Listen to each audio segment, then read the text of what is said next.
But now we have an amazing talk. This talk was actually given overseas in Europe. So we've got an international speaker, even though he's a local here from Brisbane, otherwise known as Forensics Dave. We have Dave Matthews, and his talk is Decoding Threat Actors, a free tool for mapping aliases and taming the name game. So big round of applause for Dave. Hey, good. Thanks very much, Kylie. I hope everyone's had enough. Wow, it's very dark under these lights. Everyone's had enough beers before lunch, because I can see everyone was leaving in a massive stream. So, yeah, this is based on a talk I did recently at the first conference in Copenhagen.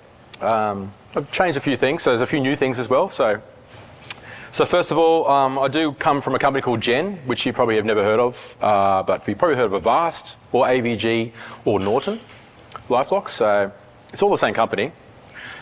Quick bit about me, I actually came to Canberra a long time ago. I did a PhD in maths and stats, actually, back at ANU. A long time ago when I got into sysadmin work, and then I discovered the excitement of working in federal government. So I worked a lot of places around town, pretty much everywhere except for one three-letter agency that starts, it sort of sounds like tax, but ATO. Didn't get to work there, but... And then I moved back to Brisbane. I worked in law enforcement, Queensland Police, and then COVID came, and I thought, oh, maybe I should try work for a vendor, be nice and safe, full remote job. Went to CrowdStrike, and then a good colleague of mine in the audience actually convinced me to come and join him at Avast.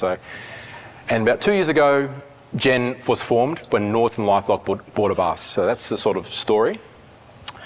So my talk is about, it's based on some tools that I've wrote in my spare time, that I'm hosting myself. And it's all about threat actor naming. And you'll see why. I guess everyone probably knows why, but it's quite hard to keep track of all these different actors. So I'll talk quickly about how they're named, why you might care about this, and where you can currently look up details on threat actor names. And I'll talk about this new tool that I've written and why it might help you. So, okay, threat actors. They've got so many names. So, I mean, I'm sure I can't even see any hands, but I'm sure no one's heard of a threat actor called Stealth Mango, right? So, it sounds like it could be an Asian Pacific. I can't even remember myself. Or Honey Mite. So you might have heard of, instead of Honey Mite, you might have heard of Mustang Panda. It's the same threat actor, just comes from a different vendor. So. And then Microsoft is also quite challenging. They've changed naming conventions a few times. So Storm 0501. And then there's the Dragos names based on heavy metal elements. So depending on what sort of report you're reading or what news article you're looking at or who you're talking to, it could be quite difficult to know. So you probably can't, there's not much interaction, I guess, but I'll give you a hint about how many names there are. It's over 3,000. So. And this is why you might care. So you're at a conference like this, you might be reading a news article, and you wonder, who is UNC 5221? Who could that be? Where are they probably from? What's their sort of motivations for their mission they're trying to achieve? So you could search on the web. That takes time. So I'll quickly just go through. A lot of people may know already, but threat actors are named completely. It's completely up to the researcher and the vendor involved. So there's some very well-known themes. So when I worked at CrowdStrike, we had to, didn't have to, we weren't told we had to, but you learn that a Panda is a Chinese Nexus APT type group, and a Spider is an e-crime adversary. And there's lots of other names like Chalimas and Kittens and Bears, of course, the fancy bear, also known as APT28. If you're a Mandiant Google fan. So I mentioned Dragos uses minerals, and I can never spell all these minerals. Well, actually never really heard a lot of these minerals either, but they apparently are minerals. So, and then Proofpoint will use numbers. TA505 is quite famous. And then you get to Mandiant, and they use APT, FIN or FIN, and UNC for unclassified groups. And there's so many of these things. Microsoft made things a bit harder. They used to use elements like Nobelium, Strontium. Then they changed it to this theme of the weather with typhoons and rainstorms and slate. SecureWorks, also, which has done a lot of research and gets a lot of good telemetry from their endpoints. They're using metals as well, with gold for e-crime actors, bronze for Chinese nexus actors. So like APT41 is also known as Bronze Atlas. So it's pretty hard to remember all this sort of stuff. Even if you're not working in threat intel all the time, you're going to have to read a lot of intel reports. And so a great example is the Lazarus Group. They've got like more than 50 different names for them. So depending on who has written the article, or it could be a journalist putting some publication out, it's hard to know off your head always. So that's the motivation. That's why I thought we needed something a bit better. I like to save time, obviously. I don't want to remember stuff I don't really need to remember. And I do a lot of CTI work in my job. And my job is my hobby as well, so it makes it easier to look at this stuff. So I wanted something really quickly, use really quickly to actually look up and resolve a name into who it was, and maybe some articles that I wanted to look at about it. And initially, I use this as like a command line tool, and it works fantastically for me, but I don't want to share a command line tool with people and expect them to be able to run on their computers, my program. So instead, what I've done is I webified it. All you need is a web browser, and you can go and look them up. So before I get to the tool, I'll just talk about where all the data comes from. So initially, I've focused on data from different places like MISP and MITRE, Mailpedia, Microsoft, and I basically get all the data that's relevant to a threat actor and link it together, as well as various websites that I'll go through, a few of those that I scrape things from. Some have APIs, some don't. Not everything's updated.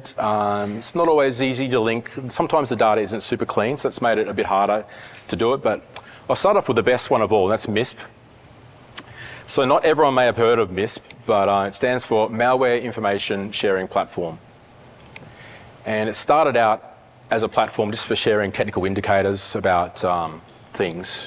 It's very widely used, open source, and has taxonomies, quite good taxonomies that are consistent to classify events and data. And not just cybersecurity data. They have these things called galaxies, and a galaxy represents more or less all these key value pairs. And they've got some real world examples, like you can hopefully see that in the, yeah, you can. So there's one for ammunition, for example, different types of ammunition. There's one for cancer. So here's an example. One's one for tools, and these are tools are what we think of as malware tools that a threat actor might use, or remote access tools, for example. There's a whole lot of those. They have sectors like mining, legal, corporate, law enforcement. They have one also for intelligence agencies. There's an actual there's an actual galaxy, MISP galaxy for that. But there's two that we want to look at, and one is called the Threat Actor Galaxy. And in MISP, there's more than 850 different threat actors. Has definitions for all 850 ones that have been entered into MISP. And there's lots of them there.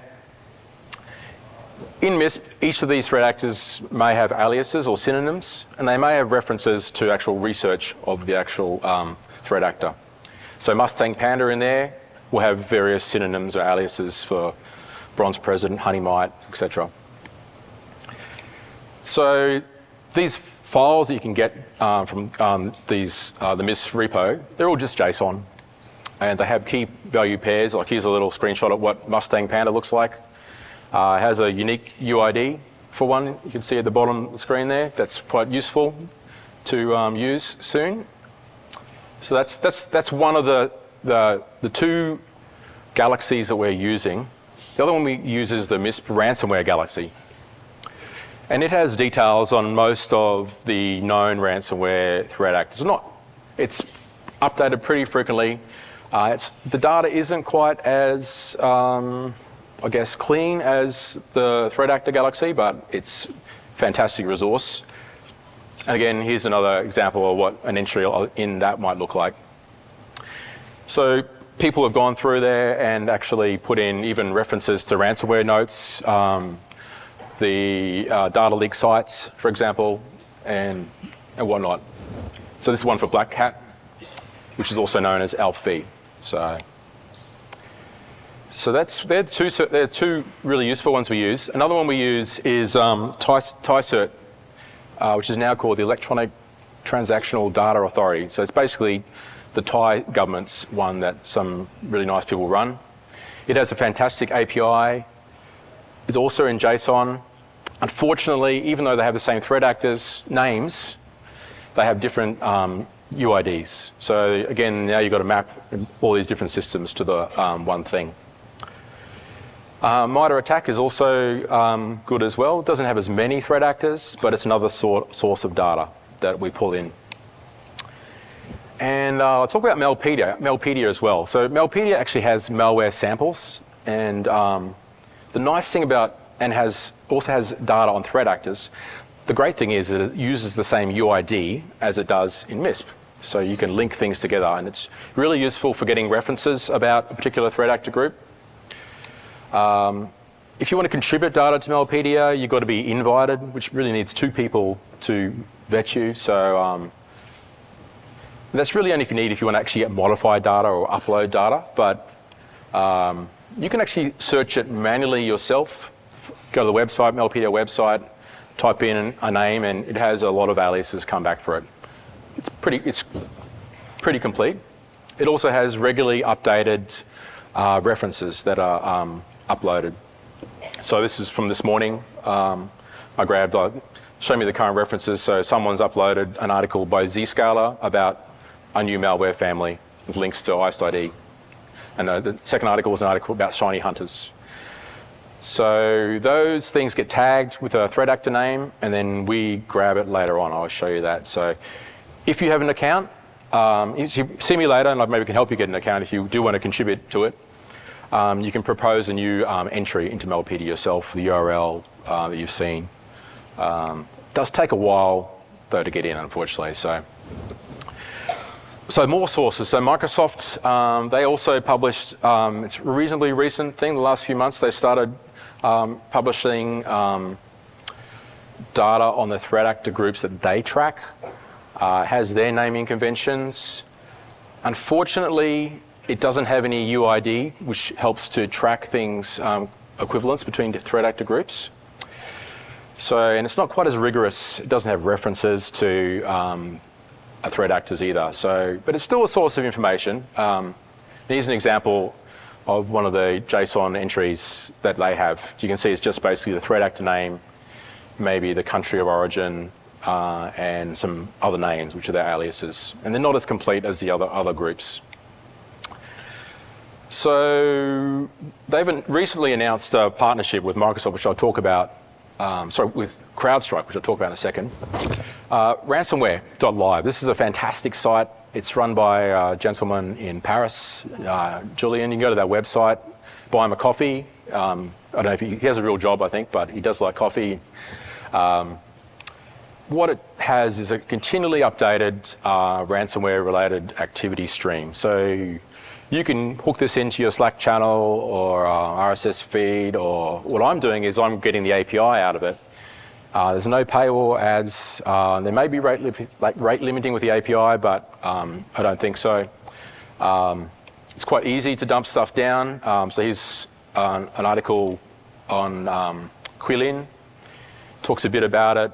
Says when Quilin was first discovered back in 2022, when it was last discovered, like yesterday, it's had 770 victims, so it's an active group.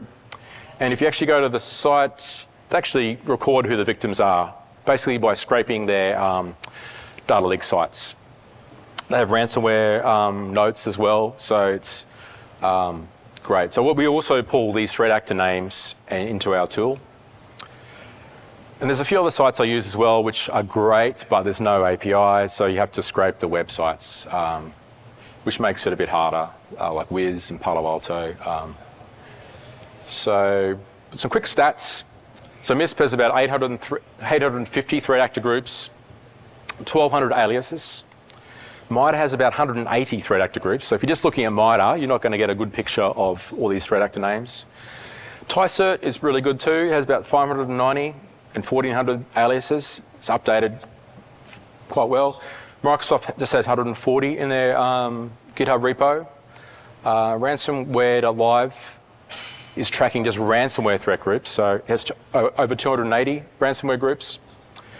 So when you aggregate all of these up together, you get to 3,700 names and aliases that you may have to keep spinning around in your head. So it's quite annoying.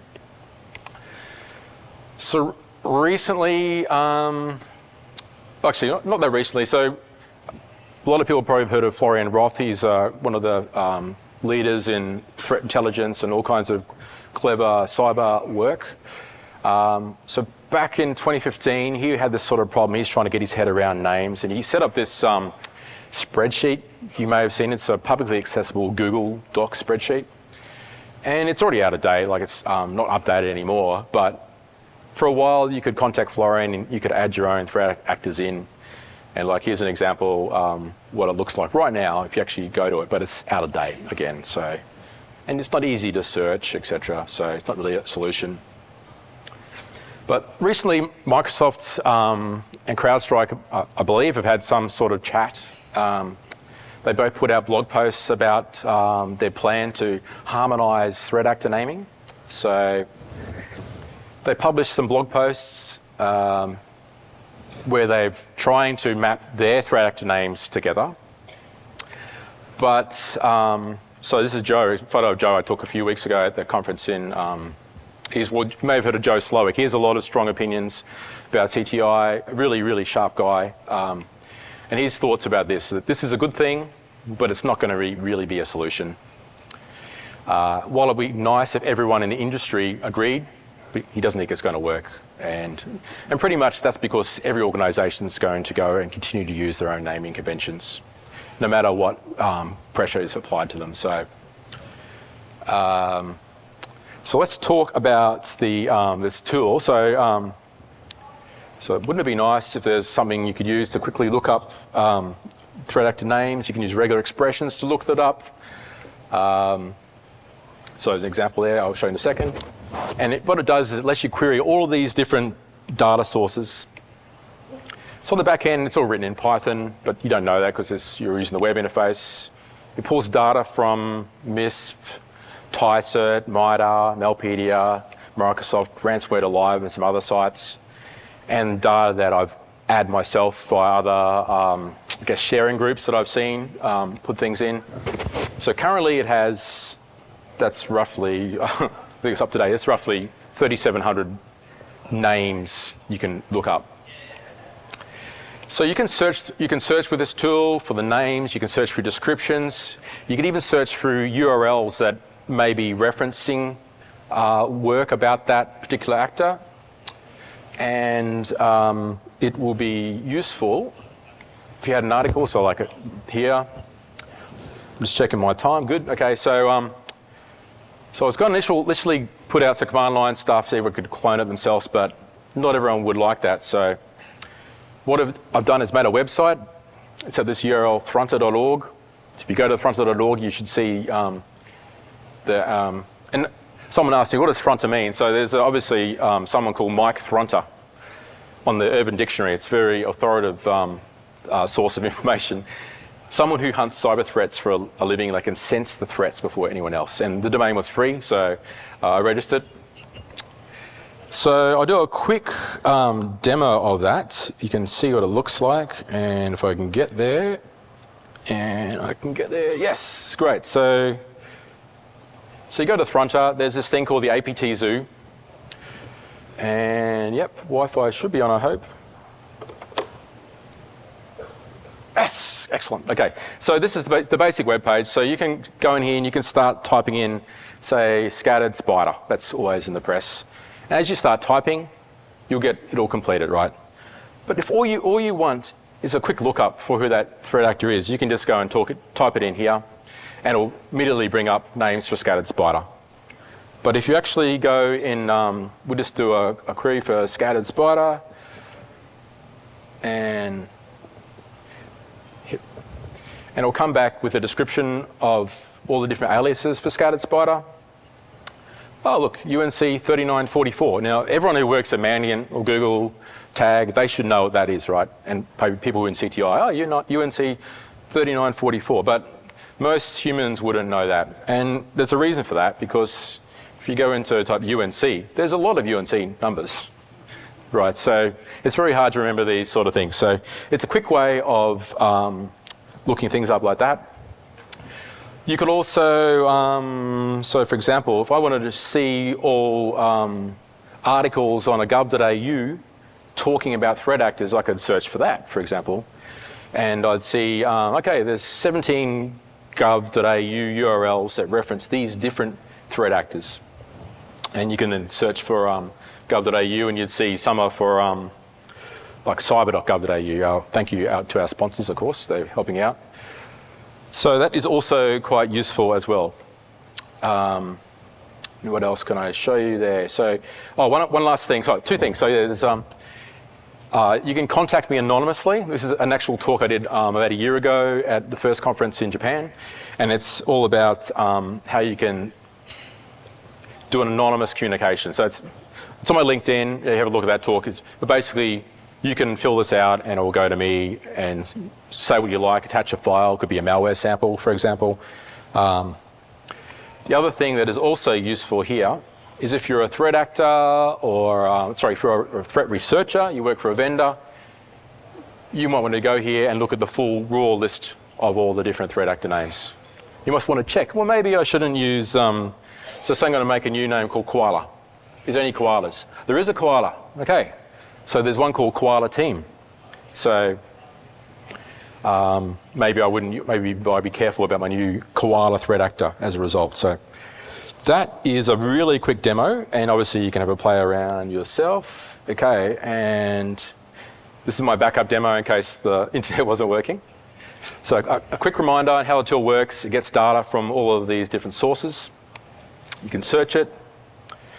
Has some additional features as well. You can add your own repository in, which might be useful if you have internal naming for threat actors that you use. Perhaps, your internal Confluence, wikis, that sort of stuff. Or perhaps you want to add something that isn't in MISP. So you can add your own repository, add your own data in. What else? So perhaps you've read a blog, like there's an interesting company called Silent Push. They put a blog post out about a new threat actor they called IMP1G. I can't remember that, but I want to record that. I might add that as a threat actor. It's so new, it's not in Malpedia or MISP. Or you could track unpublished threat actors, perhaps, might be relevant to your work. Obviously, this is more of a niche sort of area, but some people here may be into something like that.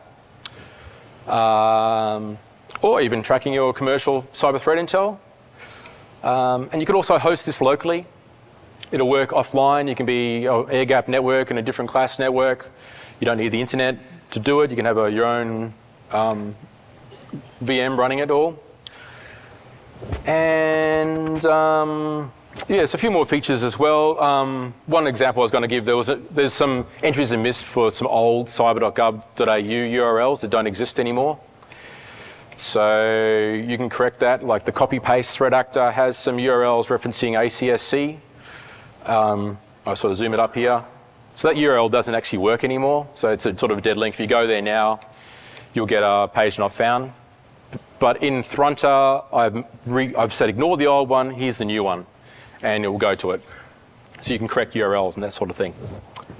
Like I've corrected it here to the actual correct URL. So that is also useful. Microsoft's misspelt some threat actors recently. They called, you probably can't, I'll zoom in a bit. Instead of Cobalt, they had Cobalt. Instead of Typhoon, they had Typhon. And it took about a month. I logged an issue on their GitHub to actually fix it. It took almost a month for them to fix it. But in Thrunter, you can say ignore anything. You can ignore this threat actor. Here's the right one. I mentioned the checking this exists already. So I'm almost at time. Yep. So if you wanted to, you could look up already by just using this other software that MISP published for doing a similar sort of thing, but it's nowhere near as robust already in comparison to Thrunter. Mailpedia has a good web interface, and there's another website, oracle.eu. It's funded by EU, I think. It's also very good. I guess the critical thing is that when you see a threat actor name mapping, you shouldn't necessarily assume that it's exactly the same, because every vendor sees different telemetry. So, and sometimes threat actors will work together with other groups, or they split up, merge to become new ones. Even though there's an overlap, perhaps the same sort of malware, the same C2 where they're hosting things. So and here's a quote from Sean Sullivan, which is pretty good. Like, threat actor attribution research is like being a paleontologist who's found the bones of a dinosaur.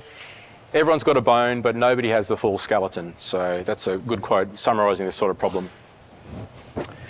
So there's some more work I have in the pipeline when I get time. That's adding more sources that are quite good and deduplicating things there, automating more work, really tracking some of these old reports that have now died on the net, like FireEye.com doesn't work anymore, APT1's famous reports.